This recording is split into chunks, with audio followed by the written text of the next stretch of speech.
और अब प्रश्न ये है, जब भारत झुकता नहीं, जब प्रतिबंध असर करते नहीं, तो षड्यंत्रकारी शक्तियां क्या करेंगी? डोनाल्ड ट्रंप ने अपने सोशल मीडिया प्लेटफॉर्म पर लिखा, भारत पर 50% टैरिफ लगा दिया गया है।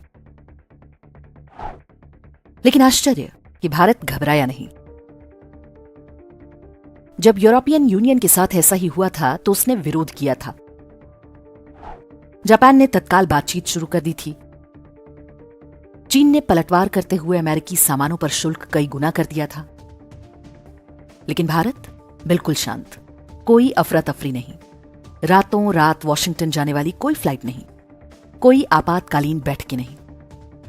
क्यों? नरेंद्र मोदी का अहंकार, अंधा राष्ट्रवाद, या कुछ और जो बहुत गहरा है और हमें दिखाई नहीं दे रहा? वास्तव में इसके पीछे है 1 दशक से भी पुरानी एक योजना। मई 2014, साउथ ब्लॉक, दिल्ली। नए प्रधानमंत्री के साथ पहली ब्रीफिंग।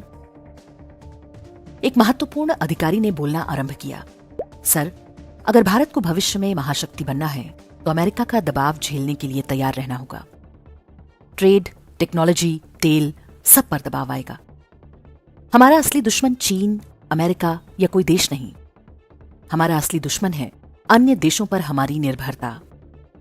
व्यापार पर अधिक शुल्क, प्रतिबंध, डॉलर का दबाव, रक्षा सौदों की शर्तें और भी बहुत कुछ। कमरे में सन्नाटा छा गया। प्रधानमंत्री ने पूछा, हल क्या है? उत्तर मिला, अगले कुछ वर्षों तक किसी भी जोखिम से दूरी बनाना होगा, चुपचाप अपना दबदबा बनाना होगा। अमेरिकी विरोध नहीं, बल्कि भारत पक्षीय नीति अपनाना होगा। खाड़ी देशों और अफ्रीका से रिश्ता मजबूत करना होगा। साथ साथ में बैकअप सिस्टम बनाना होगा। अपने आसपास के समुद्री क्षेत्रों पर नियंत्रण मजबूत करना होगा। हम विश्व का सबसे बड़ा बाजार हैं। अपनी जनसंख्या को कमजोरी नहीं, बल्कि शक्ति की तरह प्रयोग करना होगा। योजना बन गई और अगले 10 साल तक चलती रही, कदम दर कदम। वर्ष 2014 में मेक इन इंडिया की शुरुआत हुई। 2015 में कतर के साथ गैस समझौता नए सिरे से किया गया ताकि ऊर्जा की उपलब्धता संकट न बने। 2016 में यूपीआई लॉन्च किया। पैसों की लेनदेन में विदेशी माध्यमों पर निर्भरता समाप्त। दूसरे देशों को यूपीआई प्लेटफॉर्म पर लाने का काम शुरू। 2017 में जीएसटी से एक देश एक बाजार का लक्ष्य पूरा किया। 2018 में ईरान पर अमेरिकी प्रतिबंध से सबक लिया।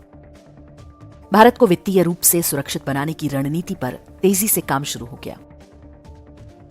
2019 में नई इलेक्ट्रॉनिक्स नीति लागू।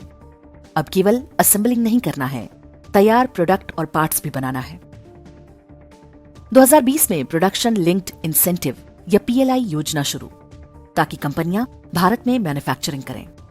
लगभग 2 लाख करोड़ का निवेश आया। पहला राफेल लड़ाकू विमान भारत पहुंचा। 2021 में स्ट्रेटेजिक पेट्रोलियम रिजर्व्स का विस्तार शुरू हुआ। कोविड के लॉकडाउन में जब कच्चे तेल का दाम जमीन पर आ गया, भारत भर भर के सस्ता तेल खरीद रहा था। उसे देश भर में धरती के नीचे बने गुप्त भंडारों में जमा कर रहा था, ताकि किसी संकट काल में कोई तेल बंद करने की धमकी न दे पाए। 2022 में भारत का पहला विमान वाहक पोत आईएनएस विक्रांत समुद्र में उतरा। यूएई और ऑस्ट्रेलिया के साथ रणनीतिक क्षेत्रों में व्यापार समझौते हुए। 2023 में यूपीआई और पे नाउ लिंक हुआ। रुपए में अंतर्राष्ट्रीय व्यापार को बढ़ावा मिलने लगा। 2024 में अग्नि 5 मिसाइल का सफल परीक्षण। पूरा चीन भारत की पहुंच में आ चुका था। एक ऐसा देसी प्रक्षेपास्त्र जो किसी भी देश की एयर डिफेंस सिस्टम को भेज सकता है। इसी साल ईरान के साथ चाबहार पोर्ट डील पर हस्ताक्षर हुए। पाकिस्तान को बाईपास करके मध्य एशिया के बाजारों तक भारत की सीधी पहुंच बन चुकी थी। 2025 में भारत का सर्विसेज एक्सपोर्ट 387.5 अरब अमेरिकी डॉलर तक पहुंच गया। अमेरिका ने रूस से कच्चा तेल लेने पर भारत पर 50% टैरिफ लगा दिया। आरबीआई ने आयात के नियम थोड़े ढीले किए ताकि देसी उद्योग तत्काल किसी संकट में ना फंसे। भारत अपने बाजार को हथियार की तरह प्रयोग करने को तैयार हो चुका था। ये अहंकार नहीं था, ये वो कवच था जिसे भारत बिना किसी हड़बड़ी के बहुत आराम से चुपचाप अपनी 140 करोड़ जनता की रक्षा के लिए बना रहा था। 2013 में भारत की जीडीपी 1.86 ट्रिलियन अमेरिकी डॉलर थी। 2025 में भारत की जीडीपी 4.19 ट्रिलियन अमेरिकी डॉलर हो चुकी है। भारत विश्व की चौथी सबसे बड़ी अर्थव्यवस्था बन चुका है। पीपीपी या परचेजिंग पावर पैरिटी यानी क्रय शक्ति समता के हिसाब से भारत की जीडीपी 17.65 ट्रिलियन डॉलर है। यह अमेरिका और चीन के बाद तीसरे स्थान पर है। विकास दर 6 से 8% के बीच है, जो विश्व में सबसे अधिक है। वर्ष 2014 के बाद भारत में 300 बिलियन डॉलर का विदेशी निवेश आया, जिसमें से 81 बिलियन डॉलर अकेले 2025 में आया।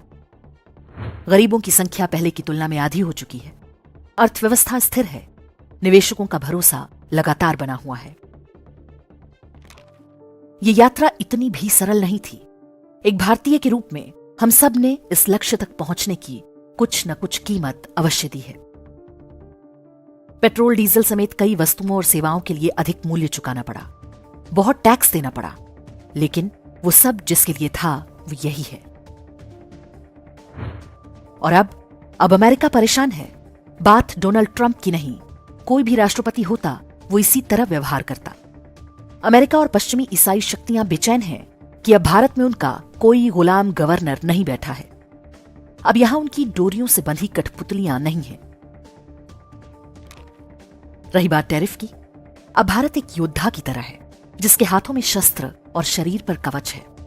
अब ये कोई गुलाम नहीं जो अपनी बेड़ियों के अंदर छटपटाता हो, जिसे स्वतंत्र होते ही नेहरूवादी समाजवाद में बांध दिया गया हो।